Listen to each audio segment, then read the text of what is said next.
Oh boy, we might be in trouble here. You see, Congress has the power to literally step on anybody's toes in the United States of America. So, obviously, with that authority level, they were confident in their first hearing. Listen to what they had to say. We were denied access to the SCIF, and so to my knowledge, what's going to happen now is not only do we have the support of the chairman, but they're going to get a nice letter from Congress. And as you heard, Representative Ogle said if we're denied, we're going to use the Holman Rule. We'll defund the position. 3 United States congressmen were denied by our military. We're supposed to be telling them what to do, not the other way around. And so we're going to continue on that path. I think it should be noted, I posed the question, does UAP technology potentially pose an existential threat to the national security of the United States of America? And all 3 of the witnesses answered yes.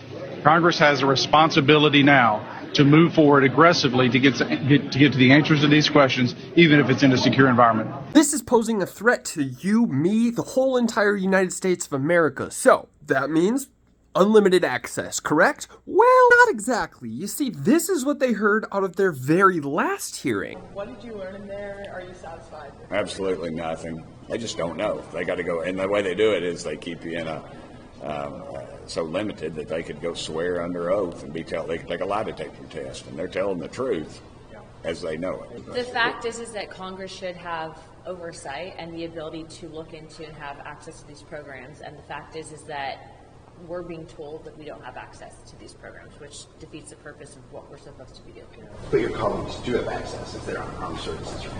No. Oh, really? No members. Well, they didn't tell us. They didn't tell us who. We can't find out if members of Congress are allowed to know, what it takes to let them know, what citizens are allowed to know, which ones, who. We can't even find out that, let alone the information that might or might not be available or known to anyone. Just everybody was in there. I mean, it was the right people to be in there, and they all left frustrated, I felt like. So if that's not scary enough for you, I think the serious issue comes down to the people who pushed this to Congress in the first place. Listen, this right here is Dr. Greer. Listen to what he has to say. I want you to use my words carefully here. A clock, I understand, has been put on this getting resolved through hearings and other means, and by the end of this year, it needs to be resolved. And that's all I will say at this point. So these actions really are dangerous. They are crimes against humans worldwide. We're going to get into that. And some of these crimes need to be referred to the International Court. Some of them involve, as you'll hear from our attorney, crimes against humanity.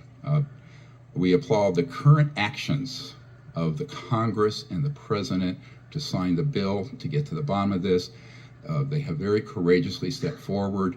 We're trying to get them everything they would need to know. And I will tell you, the Disclosure Project Intelligence Archive literally has everything they would need to know to get to the absolute end of this.